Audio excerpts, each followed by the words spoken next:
Hi friends, ఎలా ఉన్నారు? Welcome to the my show. Just ఇప్పుడే మోస్ట్ అవైటెడ్ ఓజీ మూవీ అయితే చూసొచ్చా. టైం వచ్చేసి 1:30 అవుతుంది. ఇంక సినిమా చూసాక నాకు ఎలా అనిపించింది అంటే, నాకైతే నచ్చింది గైస్. చాలా ఎంజాయ్ చేసే మూవీని ఫ్యాన్స్ మధ్యలో చూడడం వల్ల, లేదంటే ఆ సినిమాలో పవన్ కళ్యాణ్ గారికి ఇచ్చిన ఎలివేషన్స్ వల్ల నాకు తెలియదు కానీ చాలా ఎంజాయ్ చేసే మూవీని. చెప్తా మూవీ ఎలా ఉందో చెప్తా. చెప్పే ముందు మీరు కనుక ఇంకా మన ఛానల్ సబ్స్క్రైబ్ చేసుకోకుండా చూస్తున్నారా, ఖచ్చితంగా ఛానల్ సబ్స్క్రైబ్ చేసుకోండి, బెల్ ఐకాన్ ఆన్ లో పెట్టుకోండి. ఫస్ట్ ఆఫ్ ఆల్, ఈ మూవీలో ప్లస్ పాయింట్లు చెప్పాలంటే పవన్ కళ్యాణ్ గారు. రీసెంట్ టైమ్స్ లో పవన్ కళ్యాణ్ గారి నుంచి వచ్చిన ఏ మూవీలో కూడా ఆయన్ని ఇంత బలంగా అండ్ ఇంత అందంగా చూపించలేదని చెప్పాలి. అండ్ అలాగే ఫ్యూచర్ లో ఎలాంటి సినిమా పడుతుందని అయితే నాకైతే నమ్మకం లేదు. ఓజీ 2 అయితే ఉంది, ఖచ్చితంగా ఓజీ 2 కి కావాల్సిన లింక్ అయితే వదిలేరు. బట్ రీసెంట్ టైమ్స్ లో ది బెస్ట్ మూవీ అని చెప్పాలి పవన్ కళ్యాణ్ గారి నుంచి వచ్చింది. అండ్ డైరెక్టర్ సుజిత్ గురించి చెప్పాలి. మంచి సీన్లు రాసుకున్నారు పవన్ కళ్యాణ్ గారికి, మామూలు ఎలివేషన్స్ ఇవ్వలేదు. థియేటర్ లో నెక్స్ట్ లెవెల్లో ఉన్నాయి అండ్ ప్రతిదీ కూడా వర్కౌట్ అయింది. అంటే ఒక పవన్ కళ్యాణ్ గారి అభిమానిగా తన హీరోని తను ఎలా చూడాలనుకుంటాడో స్క్రీన్ మీద అలా చూపించారని చెప్పాలి. స్టోరీ లైన్ చాలా బాగా రాసుకున్నారు అండ్ స్క్రీన్ ప్లే బాగా రాసుకున్నారు. అండ్ పవన్ కళ్యాణ్ గారికి ఏవైతే ఎలివేషన్ సీన్స్ కావాలో అవన్నీ కూడా ప్రతిదీ కూడా ప్రాపర్ గా రాసుకున్నారు. ఇంటర్వెల్ సీన్ ఉంది, నెక్స్ట్ లెవెల్లో ఉందబ్బా. ఒకటే అరుపులు థియేటర్ అంతా, ఓజీ ఓజీ ఓజీ అని. అండ్ సెకండ్ హాఫ్ లో ఒక పోలీస్ స్టేషన్ సీన్ ఒకటి ఉంటది, అది కూడా చాలా బాగా వర్కౌట్ అయింది. అండ్ క్లైమాక్స్ లో ఆ జపాన్ లో ఉండే ఎపిసోడ్స్ ఉంటాయి, అవి కూడా ప్రతిదీ కూడా వర్కౌట్ అయిందని చెప్పాలి. ఇకపోతే ఈ సినిమాకి ఇంకొక మేజర్ ప్లస్ పాయింట్ వచ్చేసి తమన్. ఏమైనా కొట్టాడా మ్యూజిక్, అబ్బాబ్బా నెక్స్ట్ లెవెల్లో కొట్టాడు అబ్బా. ఒక్కొక్క సీన్ ని తన బీజిఎం తో ఎలివేట్ చేశాడు. ఎలా ఉందంటే థియేటర్ లో గూస్ బంప్స్ వచ్చాయి చాలా చోట్ల, మామూలుగా కొట్టలేదు. ఇక ఈ సినిమాలో సాంగ్స్ అయితే ఆల్రెడీ ప్రతి సాంగ్ హిట్ అయింది. అండ్ ఏ సాంగ్ కూడా ఏదో పెట్టాలి ఇరికించాలని అంటూ కాకుండా ఆ సినిమాతో పాటు ఫ్లోలో వెళ్ళిపోయేలాగా ప్రతి సాంగ్ ఉంది, ప్రతి సాంగ్ కూడా వర్కౌట్ అయింది. ఇకపోతే శ్రీయారెడ్డి గారి క్యారెక్టర్ కూడా ఈ మూవీకి మేజర్ ప్లస్ పాయింట్ అని చెప్పాలి. ఆవిడ చూపించిన ఎక్స్ప్రెషన్స్ సీరియస్నెస్ లో కానివ్వండి అండ్ ఎమోషనల్ సీన్స్ లో కానివ్వండి చాలా బాగా పెర్ఫార్మ్ చేశారు ఆవిడ. ఇకపోతే ప్రకాష్ రాజ్ గారు కూడా తనకున్న క్యారెక్టర్ లో ఈ సినిమాకి మేజర్ ప్లస్ అని చెప్పాలి. అర్జున్ దాస్ గారు ఉన్నారు, ఆయన క్యారెక్టర్ నే కాస్త సరిగా ఉపయోగించుకోలేదనిపించింది.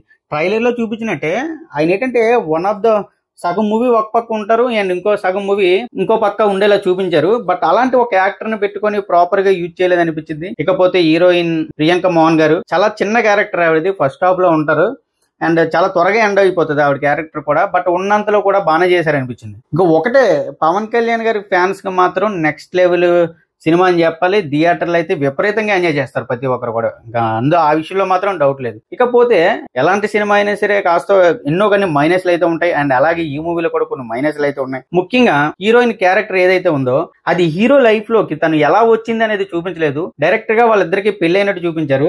అక్కడ కొంచెం అన్సింక్ అయినట్టుగా ఫీలింగ్ అయితే కలిగింది. ఎందుకంటే తను అసలు ఎక్కడ పరిచయం అయింది.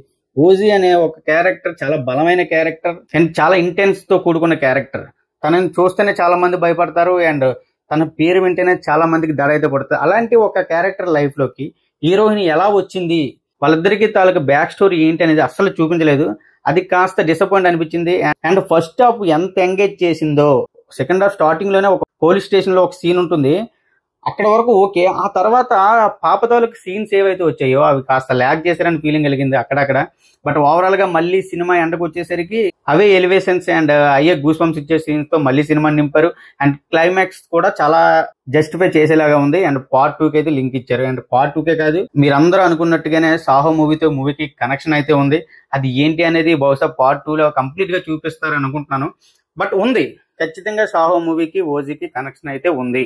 సెకండ్ హాఫ్ లో వచ్చే 1-2 ల్యాగ్ సీన్స్ తప్ప ఓవరాల్ గా మూవీ అయితే మాత్రం నెక్స్ట్ లెవెల్లో ఉంది. ఇంకా పవన్ కళ్యాణ్ గారి ఫ్యాన్స్ కి అయితే ఇంకా మీరు టికెట్ తీసుకుని థియేటర్కి వెళ్ళి సినిమా చూసేయడమే అబ్సల్యూట్లీ, ఇంకా ఏ డౌట్ లేదు. నెక్స్ట్ లెవెల్లో ఎంజాయ్ చేస్తారు, అరుస్తూనే ఉంటారు అబ్బా థియేటర్ అంతా. అలాంటి ఎలివేషన్ సీన్స్ అయితే చాలా ఉన్నాయి, చాలా ఎక్కువ పెట్టారు అండ్ అవి కూడా చాలా గ్రాండ్ గా పెట్టారు. అండ్ తమ్మని మ్యూజిక్, ఆ సీన్స్ కి తమ్మని ఇచ్చిన మ్యూజిక్ ఉంది చూడు, మీకు స్టిల్ సినిమా నుంచి వచ్చా కూడా అదే బీజిఎం ఇంకా అలా వినిపిస్తూ ఉంటది చెవుల్లో.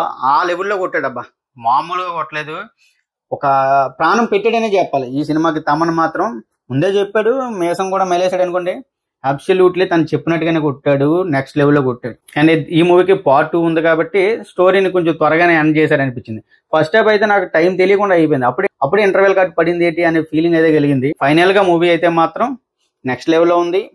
మీరు ఎలాంటి డౌట్లు పెట్టుకోకుండా టికెట్లు బుక్ చేసుకుని థియేటర్కి వెళ్ళి పవన్ కళ్యాణ్ గారి ఒక మాస్ ఫెస్టివల్ ని ఎంజాయ్ చేయండి, ఫైర్ స్టార్మ్ ని ఎంజాయ్ చేయండి. మీరు వెళ్ళండి, ఆటోమేటిక్గా ఎంజాయ్ చేస్తారు. ఎందుకంటే తమన ఆ విధమైనటువంటి బీజిఎం కానీ సాంగ్స్ కానివ్వండి, బ్యాక్గ్రౌండ్ స్కోర్ కానివ్వండి ఇచ్చాడు. మళ్ళీ రేపు మార్నింగ్ సినిమాకి వెళ్తున్నా అంటే కొన్ని డైలాగులు నాకు అర్థం కాల, ఎందుకంటే అరుస్తూనే ఉన్నారు అబ్బా, థియేటర్ అంతా అరుపులే, ఇంటర్వెల్కి బయటకు వస్తే మళ్ళీ అరుపులే, మళ్ళీ లోపలికి వెళ్తే మళ్ళీ అరుపులే, చాలా డైలాగులు అర్థం కాలేదు. మళ్ళీ రేపు టికెట్ తీసుకున్నా, మళ్ళీ సినిమాకి వెళ్తా. సినిమాకి వెళ్ళొచ్చి మళ్ళీ నా సెకండ్ ఒపీనియన్ మీతో ఖచ్చితంగా పంచుకుంటా. ఎందుకంటే సాహో మూవీకి ఈ మూవీకి ఉన్న కలెక్షన్ ఏ విధంగా వెళ్ళిపడి అనేది కాస్త కన్ఫ్యూజ్ అయ్యా, అది చూసొచ్చి మళ్ళీ చెప్తా. ఓకే గైస్, మీలో ఎవరైనా సినిమా చూస్తుంటే మీకు ఎలా అనిపించిందో ఖచ్చితంగా కామెంట్లో చెప్పండి. అండ్ మీరు కనుక ఇంకా మన ఛానల్ సబ్స్క్రైబ్ చేసుకోకుండా చూస్తున్నారా, ఖచ్చితంగా ఛానల్ సబ్స్క్రైబ్ చేసుకొని నాకు బూస్ట్ అప్ ఇస్తారని కోరుకుంటున్నాను. Thank you guys, thanks for watching. This is Mahesh signing off. జై హింద్.